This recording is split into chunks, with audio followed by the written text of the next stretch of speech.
అబ్బో ఇక్కడ కేజీ చీరలు కొంటే అర కేజీ చీరలు ఫ్రీ అంట. మంగళ్య షాపింగ్ మాల్ కేజీల్లో సేల్, టన్నుల్లో ఆనందం. కర్నూలు జిల్లాలో లోకేష్ పర్యటన కొనసాగుతుంది. ఇవాళ ఆయన వివిధ ప్రాజెక్టులకు శంకుస్థాపన చేయబోతున్నారు.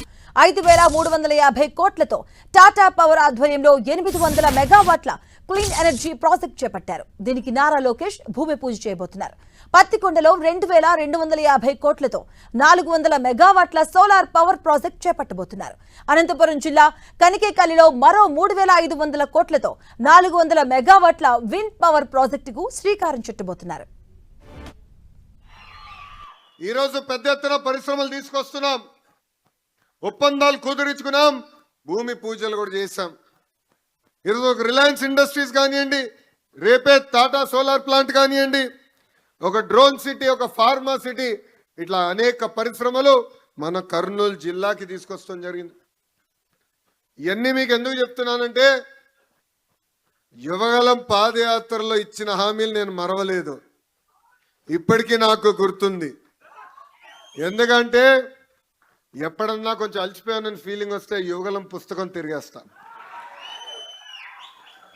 మంచి ఎండల్లో నడిచాం, చెమట కూడా లెక్క చేయలే. ఆ సైకోలు వస్తే కూడా దబ్బడి దిబ్బడే, ఎవరిని వదలబెట్లా. అది ఇప్పటికీ గుర్తుంది. ఆనాడు యువగలం పాదయాత్రలో చూసా, ఆదోని కార్యకర్తలంటే పవరు, పవర్ అంటే ఆదోని కార్యకర్తలు. మిట్ట మధ్యాహ్నం కూడా నడిచారు, వయోభారం కూడా పట్టించుకోలేదు, నన్ను నడిపించారు. అది నాకు ఇప్పటికీ గుర్తుంది. ఇప్పుడే భరత్ ఒక మంచి మాట చెప్పాడు. 2019-24 మధ్యన మనం ఎంత ఇబ్బందులు పడ్డామో మనం అందరూ చూసాం, కానీ ఇప్పుడు మర్చిపోయినాం. ఆనాడు ఒక సైకో ముఖ్యమంత్రి ఉంటే రాయలసీమకి ఏం పీకాడు, అదే మన ప్రభుత్వ అధికారంలోకి వచ్చిన తర్వాత రాయలసీమకి ఏం చేశామనేది ఒక్కసారి ప్రజలు చెప్పాల్సిన అవసరం ఉంది.